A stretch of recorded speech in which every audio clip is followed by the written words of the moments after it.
What are the three top things that every investor needs to know right now? I am Jeffrey Roach, Chief Economist for LPL Financial. And in this edition of the Econ Market Minute, I'm going to give you three key takeaways for the current landscape. So first, let's talk inflation. Labor costs are down. The pipeline for inflation has improved. Outright decline in goods prices. They're all factors that are giving the Fed a little bit more leeway as they approach their upcoming meeting in September. We think that if inflation truly continues to moderate, we think it's very fair for us to expect the Fed to pause. And by the way, the key investment takeaway here is that after a Fed pauses, that typically is a positive for core bond investors. Second, let's talk credit cards. Credit card usage is actually a great leading indicator for the health of the consumer. Current national average for the unpaid balances in the US as of the end of 2022 is a little over $7,000.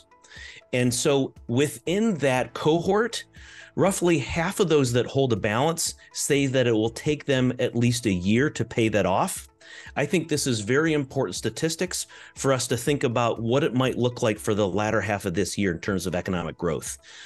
The key takeaway here is that Q3 and Q4 will actually be somewhat flattish, maybe even slightly negative, a lot slower than what we saw the economy grow in Q1 and Q2. Investment takeaway here is that as growth slows, the Fed can actually respond to that and adjust accordingly.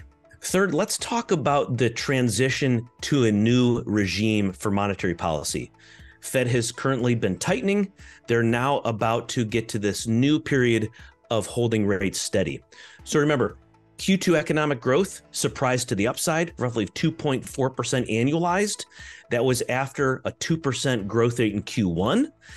The second quarter growth was supported by two main factors. One was consumer spending on services, no surprises there.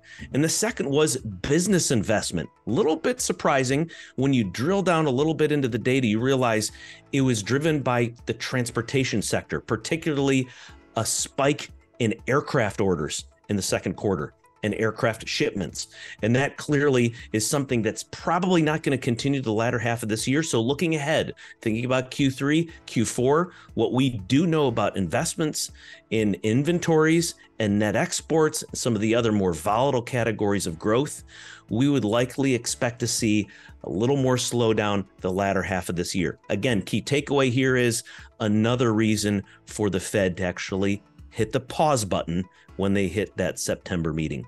So that's all for now. Continue to follow me and the LPL research team on social media, and take care.